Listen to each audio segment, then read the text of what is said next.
Welcome everyone. Welcome to AML Transformation channel. In this channel, you will find all relevant AML, KYC and fraud concepts explained in a simplified manner. You can use these concepts to crack your AML, KYC or fraud analyst ongoing interview. Many people have got benefited with it. This channel has the testimonies as well as success stories from those people. So please come and enjoy.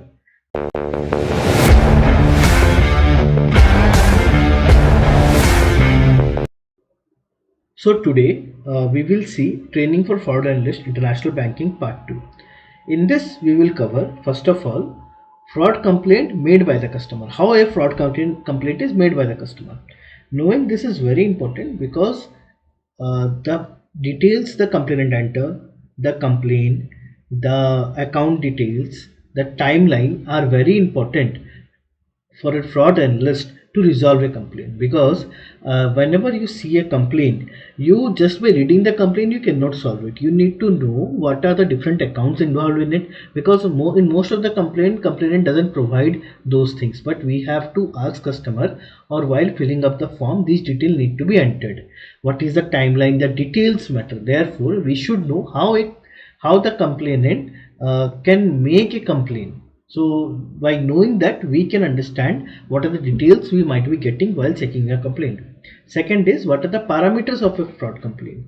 Now complaint can be made for multiple products. Bank has multiple products. It could be for account, it could be for address, it could be for transaction, it could be kind of on the product, it could be on the information provided, certain reward points. So customer has put up a complaint on what that is important and what are the parameter involved that we need to know to resolve a complaint. And last, what are the different type of complaint that can be made by the banking customer.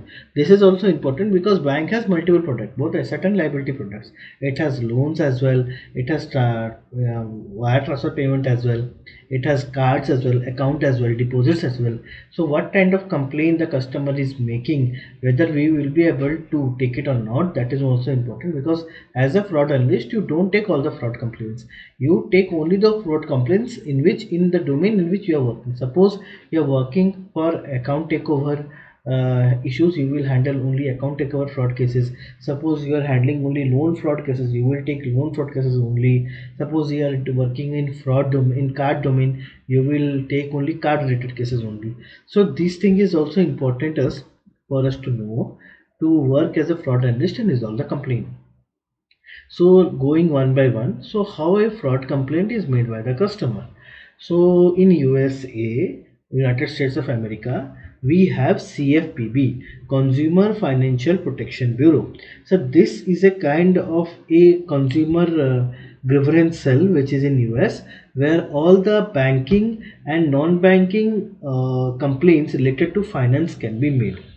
So this financial protection Consumer Financial Protection Bureau is an independent US government agency focused on safeguarding consumer interest in financial transactions.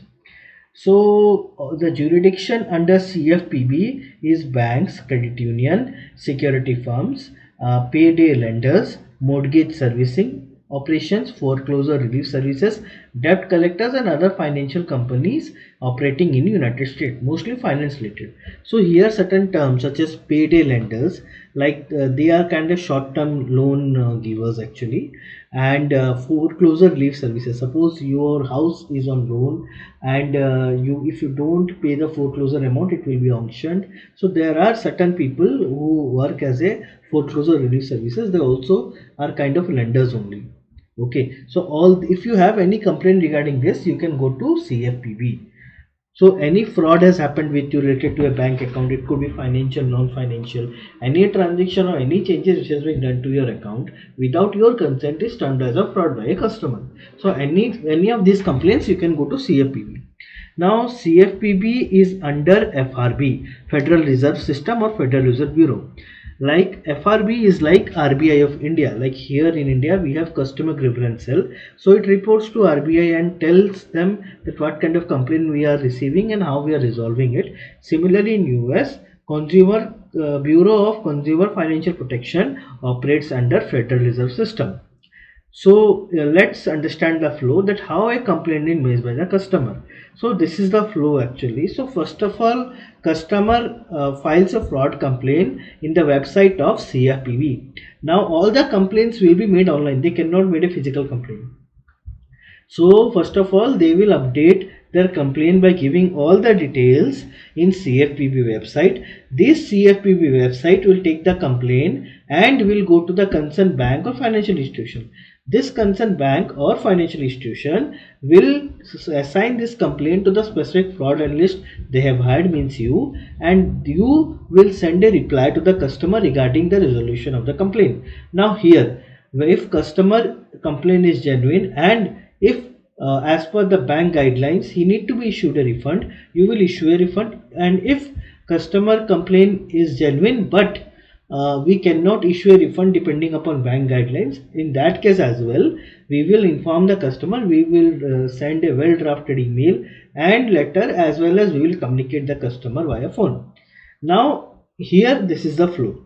Now once the complaint is resolved, the bank and financial institution will also inform Federal Reserve System or Federal Reserve Bureau regarding the resolution. So they will also submit a copy of the complaint as well as the resolution with all the details to FRB as well. And internally, Consumer Financial Protection Bureau, since it is governed by Federal Reserve System, will also submit its report regarding the complaint and the resolution provided by the bank. So now we will know how a fraud complaint is made by the customer. So it is important to know that how a fraud complaint made by the customer due to certain reasons. Like first of all, to resolve a complaint, you should have an understanding of how the complaint has entered into the system.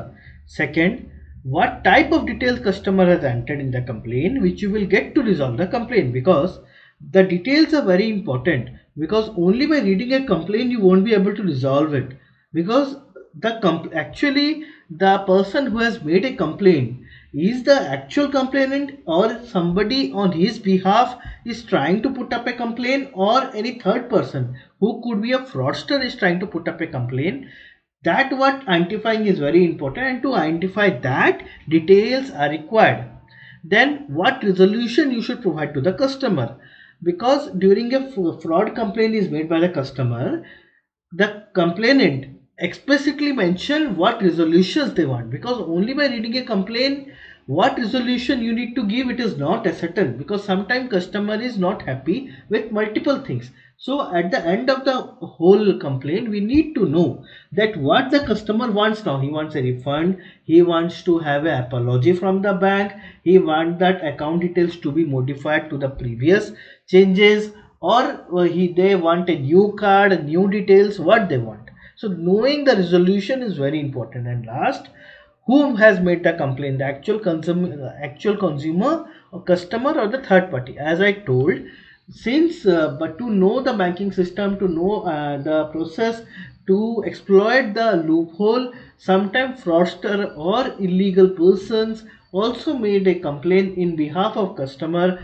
or by taking the identity of the customer try to put up a complaint with the Consumer Protection Bureau to know what the process they are following. So only by reading the complaint you won't be able to understand. So here all the details need to be entered which you will able to identify. So therefore how a fraud complaint is made with a customer is very important to know the process flow, because here until and unless you have an understanding, giving a proper resolution will be difficult.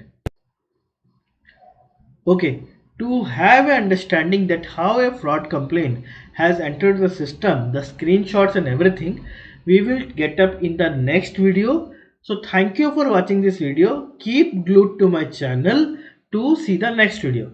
Thank you.